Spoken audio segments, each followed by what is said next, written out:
Economy Exchange. نحوه استفاده از اندیکاتورها در معاملات ارزهای دیجیتال. اندیکاتورهای فنی محاسبات ریاضی بر اساس قیمت و حجم فعالیت در بازار هستند. آنها به تجزیه و تحلیل حرکات قیمت گذشته و فعلی و حجم معاملات کمک می‌کنند که می‌تواند به پیش‌بینی تغییرات قیمت در آینده کمک کند. اندیکاتورهای فنی محبوب: 1. میانگین متحرک ساده و میانگین متحرک نمایی. کمک به هموار شدن پویایی قیمت و شناسایی روند بازار اولیه. اندیکاتور SMI به عنوان میانگین قیمت در یک دوره زمانی خاص محاسبه می شود، در حالی که EMI به داده‌های اخیر وزن بیشتری می دهد. تقاطع قیمت و میانگین متحرک اغلب برای تعیین نقاط ورود و خروج استفاده می شود. 2. شاخص قدرت نسبی. شاخصی است که به شناسایی شرایط بیش از حد خرید یا فروش بیش از حد یک دارایی و تغییر روند احتمالی کمک می کند. بین 0 تا 100 در نوسان است و از نسبت تغییرات مثبت منفی قیمت استفاده می کند.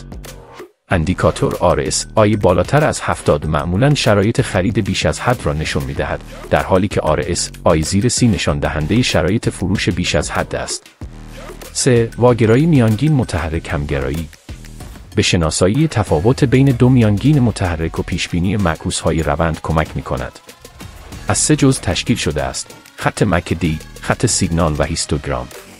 هنگامی که خط MACD از بالای خط سیگنال عبور می کند، ممکن است یک روند صعودی را نشان دهد و بالعکس.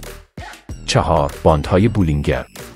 این شاخص به تعیین نوسانات بازار و مناطق بیش از حد خرید فروش بیش از حد کمک می کند. این شامل یک خط مرکزی، میانگین متحرک و 2 باند است که در فاصله معینی از خط مرکزی قرار دارند. هنگامی که قیمت به خارج از باندهای بولینگر حرکت می کند، ممکن است نشان دهنده تغییر روند باشد. کاربردهای اندیکاتورها: 1. شناسایی روندها. شاخصهایی مانند میانگین متحرک به شناسایی روند بازار اولیه کمک می کنند. 2. نقاط ورود و خروج. اندیکاتور RSI و MACD می توانند در تعیین نقاط ورود و خروج برای موقعیت‌ها کمک کنند. 3. مدیریت ریسک. اندیکاتورها همچنین به تعیین سطوح توقف ضرر و سود کمک می کنند.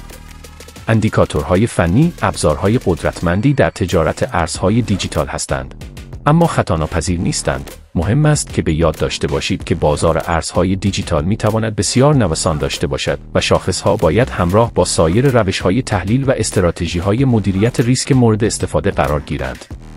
متشکرم. برنامه ما را دانلود کنید.